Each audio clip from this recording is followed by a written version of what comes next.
Për ditës së sotme, banorët dhe vizitorët që udhëtojnë në aksin Shkodër-Shirok-Zogaj kanë në dispozicion një shërbim transporti publik me frekuencë më të lartë. Autobusët do të qarkullojnë më shpesh gjatë ditës duke lehtësuar lëvizjen drejt dy zonave turistike. Kemi bërë një ndryshim nga 2 frekuenca duke rritur numrin në 5, me një orar shërbimi i cili fillon nga ora 7:30 dhe vazhdon deri në orën 19:30, që është dhe nisja e fundit. E gjithë kjo iniciativë u bë për të qenë më pranë me qytetarët, gjithashtu dhe me bizneset që janë rreth rrotull. Vjen si kuadër i një vazhdimi të investimeve të këtyre dy lagjeve, e cila fillimisht në një aspekt afatmesëm u bë me rikualifikimin e qendrës së Shirokës. Pastaj vazhdojmë me ndërtimin e rrugës Shirok-Zogaj dhe sot kemi një risistemim të transportit urban për këto dy lagje. Rritja e frekuencës nuk lidhet vetëm me sezonin e verës, sipas Bashkisë së Shkodrës, shërbimi do të vijojë edhe gjatë periudhës së dimrit, ndërsa oraret do të përshtaten në varësi të nevojave dhe sezonit.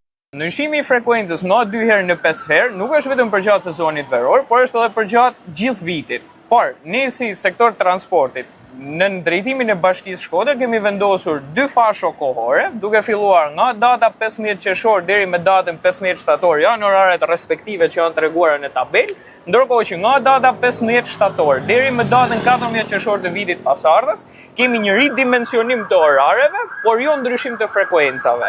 Pra, orari i shërbimit fillon në orën 6 të mëngjesit dhe zgjatet deri në orën 15:30, që është dhe xhiroja e fundit. Me ndryshimin e skemës së qarkullimit, synohet që Shiroka dhe Zogaj të kenë një komunikim më të rregullt me qytetin e Shkodrës dhe qytetarët të kenë një alternativë më të aksesueshme për transport gjatë gjithë vitit.